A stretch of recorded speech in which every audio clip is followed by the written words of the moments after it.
ഒരിക്കൽ മോശയോട് ദൈവം പറയുകയാണ്, എൻ്റെ ജനത്തിൻ്റെ കഷ്ടത ഞാൻ കണ്ടു, അവരുടെ നിലവിളി ഞാൻ കേട്ടു, അവരുടെ സങ്കടം ഞാൻ അറിയും.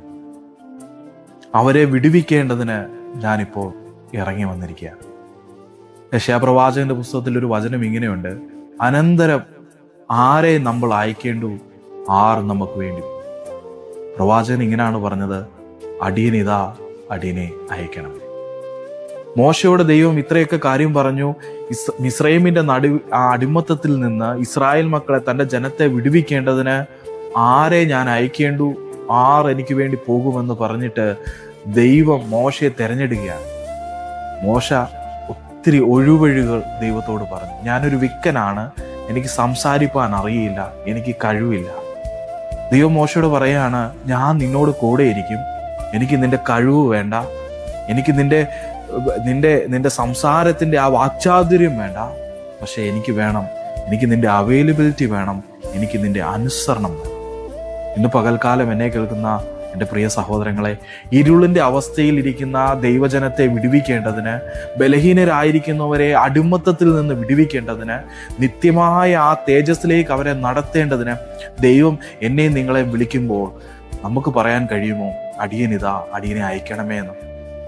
ദൈവം പറയുന്ന ഒറ്റ കാര്യമേ ഉള്ളൂ: നിനക്ക് എന്നെ അനുസരിപ്പാൻ മനസ്സുണ്ടോ? എൻ്റെ ആലോചന പ്രകാരം നടക്കാൻ നിനക്ക് മനസ്സുണ്ടോ?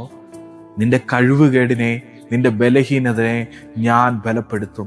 നീ ബലഹീനനായിരിക്കുമ്പോൾ ഞാൻ നിന്നെ ബലപ്പെടുത്തും. നീ ഏകനായിരിക്കുമ്പോൾ ഞാൻ നിന്നെ ശക്തീകരിക്കും. നമുക്കറിയാം, 6 ലക്ഷത്തിൽ പരം ആൾക്കാരെ മിസ്രയീമിൽ നിന്ന് വിടുവിക്കുവാൻ മോശയുടെ ഒരു കാൽച്ചുവട് കൊണ്ട് ദൈവം അത്ഭുതം പ്രവർത്തിച്ചു. ചെങ്കടലിനെ 2ആയിട്ട് വിഭാഗിച്ചു, മാറയെ മധുരമാക്കി തീർത്തു, പാറയിൽ നിന്ന് ആ വെള്ളം പുറപ്പെടുവിച്ച് തൻ്റെ ജനത്തെ വിടുവിച്ചു. ഇന്ന് പകൽക്കാലം ദൈവജനത്തിൻ്റെ അനുഗ്രഹത്തിന് വേണ്ടി എന്നെ അയക്കണമേ എന്ന് പറയാൻ നമ്മൾ തയ്യാറാണെങ്കിൽ, നമ്മുടെ ബലഹീനതകൾ നോക്കാതെ, നമ്മുടെ കഴിവിനെ നോക്കാതെ, ദൈവത്തെ ട്രസ്റ്റ് ചെയ്യാൻ, ദൈവത്തെ അനുസരിക്കുവാൻ, ദൈവത്തിന് നമ്മൾ അവൈലബിൾ ആയി തീർന്നാൽ, ഇന്ന് പകൽക്കാലം ദൈവത്തിൻ്റെ ആത്മാവ് എന്നോടും നിങ്ങളോടും പറയാണ്, മോശയെ ദൈവം എടുത്ത് ഉപയോഗിച്ചതുപോലെ ദൈവജനത്തിൻ്റെ അനുഗ്രഹത്തിന് വേണ്ടി, വിടുതലിന് വേണ്ടി, അനേകരെ നിത്യതയിലേക്ക് ചേർക്കാൻ വേണ്ടി, ദൈവത്തിൻ്റെ തേജസ് കാണിക്കാൻ വേണ്ടി എന്നെയും നിങ്ങളെ ദൈവം എടുത്തുപയോഗിക്കും. അതിനായി നമ്മളെ ദൈവത്തിൻ്റെ സന്നിധിയിൽ സമർപ്പിക്കാം. God bless you all. ദൈവം നമ്മളെ അനുഗ്രഹിക്കട്ടെ. ആമേൻ.